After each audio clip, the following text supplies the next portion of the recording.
Since Bob White first told me the amazing story of how he'd found the strange metal object, I'd been repeatedly surprised by new revelations. The fact that the US government apparently possessed a similar metal object classified as alien kept coming back to me. Did someone already have the answers I was looking for? Our object was going to be subjected to an electron microscope scan and other tests that would reveal what it was made from. I hoped that these tests would also tell us something more about where it had come from, and importantly, if it was just a hunk of metal or a complex piece of alien technology. Later that morning at the State University, Mr. White and his whole team arrived for the test on the mystery object. It was time to go to work. Inside the lab, Professor Fandrich and his colleague, Professor Duget, prepared the sample for examination under an electron microscope. It was capable of giving very detailed 3D images of the structure of the object, magnified up to 100,000 times. The sample would also undergo EDS, a technique that uses X-rays to reveal its main elements. The peaks that we'll see will tell us the primary elements that we can find, the major elements, not the trace elements necessarily.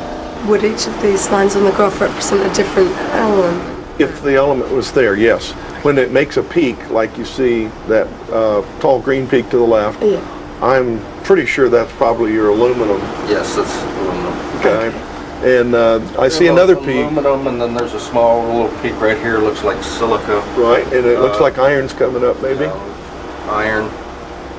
Magnesium might be coming up. Manganese is also in that general area. Titanium, I know there's some titanium, but maybe not enough for the EDS to locate it. We have a little bit of nickel here. Now that's interesting. Nickel iron, when you find anything that's just pure nickel iron, it's probably an asteroid related object. Right. Pure nickel iron. Like a lot of the iron meteorites that we find are nickel iron. Sodium, KNK2. Looking at this is a very clean spectrum. This is going to be aluminum with traces of magnesium and or manganese and iron.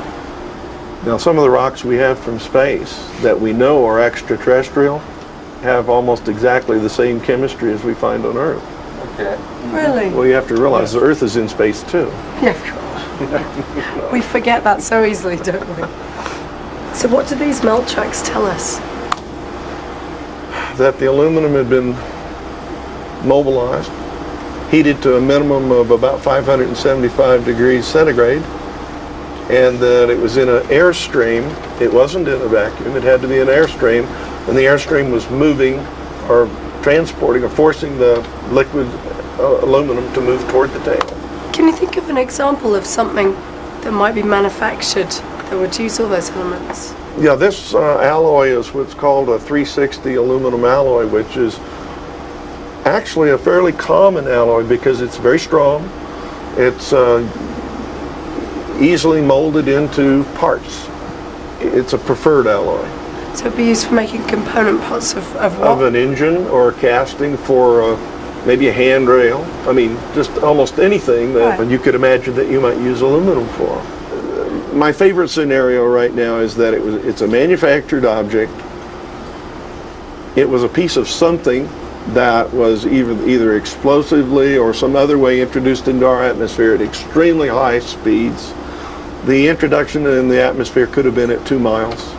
Right. It could have been from space. I just know that it was seriously damaged by heat friction in an atmosphere. Right.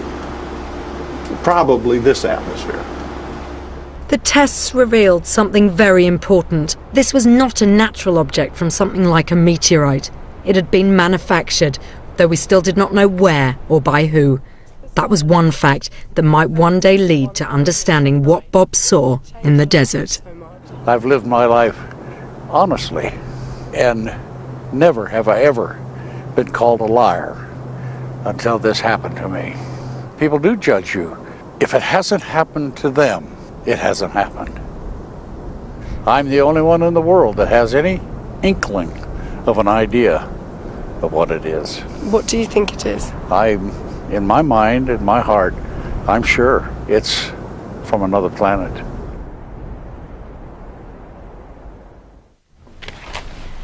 During this investigation, I've come across some compelling evidence for which it's hard to find a straightforward explanation. But I'm lucky to have been investigating this subject now. Advances in science mean that I've been able to discover far more than I would have found out, say, 10 years ago.